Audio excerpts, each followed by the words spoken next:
beranak dalam kubur. Di sebuah desa terpencil, hiduplah seorang wanita bernama Sari yang sedang mengandung 7 bulan. Sari adalah seorang janda muda yang ditinggal mati suaminya akibat kecelakaan. Hidupnya penuh kesedihan, namun ia tetap bertahan demi anak dalam kandungannya. Pada suatu malam yang dingin, Sari tiba-tiba menghilang. Beberapa warga desa mencarinya ke hutan, ke sungai, dan ke rumahnya. Tetapi tak ada jejak. Hingga suatu hari, seorang petani yang hendak bekerja menemukan gundukan tanah baru di pemakaman tua. Merasa curiga, warga desa menggali tanah itu. Yang mereka temukan membuat bulu kuduk berdiri Sari dikubur hidup-hidup. Namun yang lebih mengerikan, ada tanda-tanda bahwa ia telah melahirkan di dalam kubur. Sejak saat itu, desa diliputi teror. Setiap malam, terdengar suara tangisan bayi dari pemakaman. Warga yang melintas sering melihat bayangan wanita berambut panjang, berdiri di dekat kuburan dengan mata kosong menatap mereka.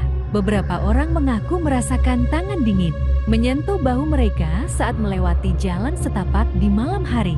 Puncaknya terjadi ketika seorang ibu muda melahirkan bayinya di rumah. Malam itu, bayi yang baru lahir mendadak menangis tanpa henti.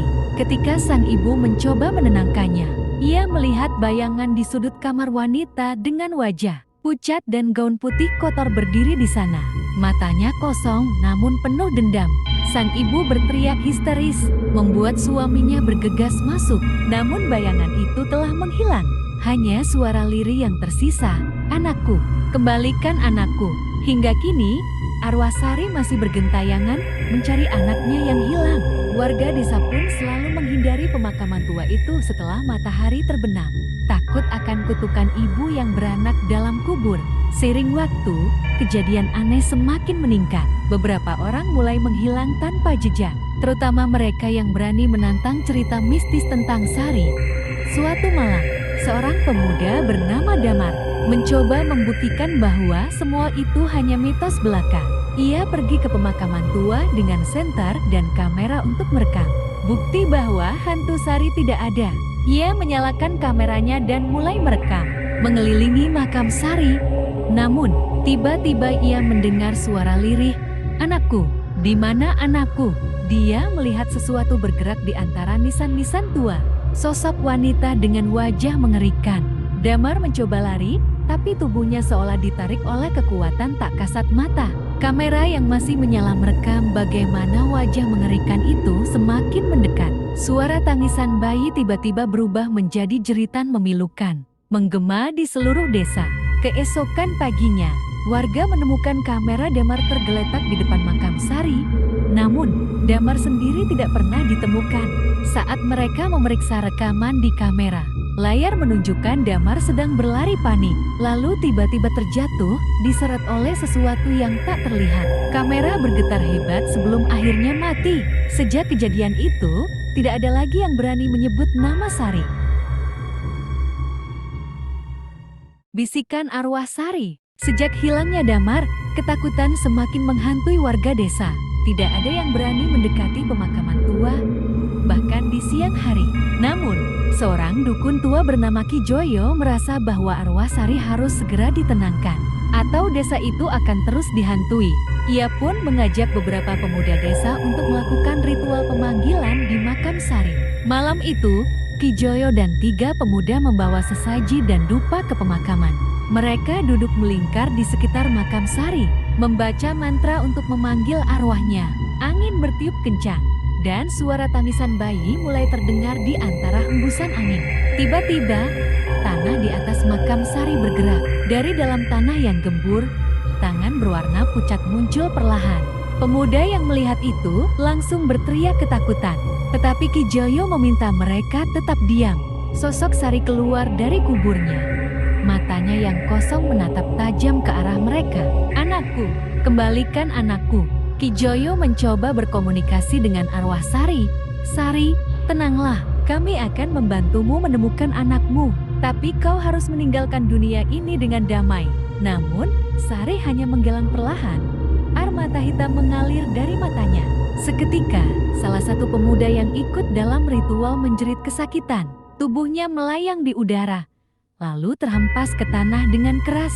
Ki Joyo segera melemparkan air suci ke arah arwah Sari, tetapi hantu itu menghilang dengan suara jeritan memilukan. Setelah kejadian itu, Ki Joyo mendapatkan firasat bahwa bayi yang lahir pada malam hilangnya Sari mungkin adalah anak yang ia cari.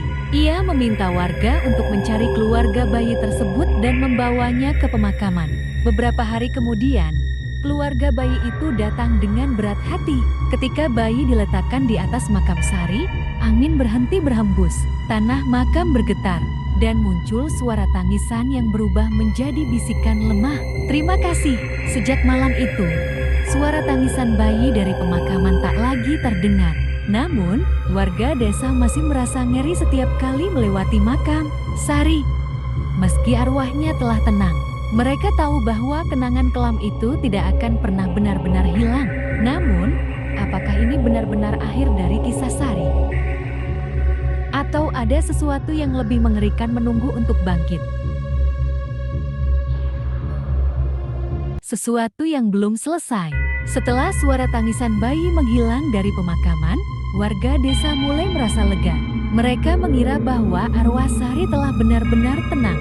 Namun, ketenangan itu tidak berlangsung lama. Kejadian aneh kembali terjadi. Kali ini lebih mengerikan dari sebelumnya. Beberapa warga mulai bermimpi buruk tentang seorang wanita berpakaian putih yang berdiri di depan rumah mereka, menatap dengan mata kosong. Dalam mimpi itu, wanita tersebut hanya berbisik, "Di mana anakku?" Banyak dari mereka yang terbangun dengan keringat dingin dan rasa takut yang tak dapat dijelaskan. Suatu malam, seorang anak kecil bernama Raka menghilang secara misterius. Orang tuanya mencarinya ke seluruh desa, namun tidak ada jejak. Hanya satu hal yang mereka temukan, di dekat sumur tua sepasang jejak kaki kecil yang mengarah ke dalam hutan. Beberapa pemuda desa memberanikan diri mengikuti jejak tersebut, hingga mereka sampai di pemakaman tua. Di sana, mereka menemukan Raka berdiri di depan makam Sari. Matanya kosong dan tubuhnya gemetar. Saat salah satu pemuda mencoba mendekat, angin kencang bertiup, dan sosok Sari muncul dari balik pepohonan dengan wajah yang penuh amarah. "Bukan anakku, kembalikan anakku!" Suara jeritanya menggema di seluruh desa. Raka tiba-tiba berteriak dan pingsan. Para pemuda dengan panik membawanya pulang. Sementara sosok Sari menghilang di antara kabut malam. Saat Raka sadar, ia hanya mengatakan satu kalimat, "Dia akan kembali," dengan lebih banyak kemarahan. Kini, desa kembali dicekam ketakutan. Ki Joyo, sang dukun tua, merasa bahwa arwah Sari belum benar-benar pergi. Ada sesuatu yang belum selesai. Ia mulai menyelidiki lebih dalam tentang Sari dan anaknya yang hilang. Apa yang ia temukan lebih mengerikan dari yang pernah ia bayangkan. Kebenaran apa yang sebenarnya tersembunyi, dan apakah desa ini akan selamanya dihantui oleh arwah Sari yang terus mencari anaknya? Pertemuan arwah dan cabang bayi. Ki Joyo akhirnya menemukan kebenaran yang selama ini tersembunyi. Anak Sari ternyata tidak hilang, melainkan dibawa oleh seorang dukun hitam yang percaya bahwa bayi tersebut adalah kunci untuk mendapatkan ilmu kebal.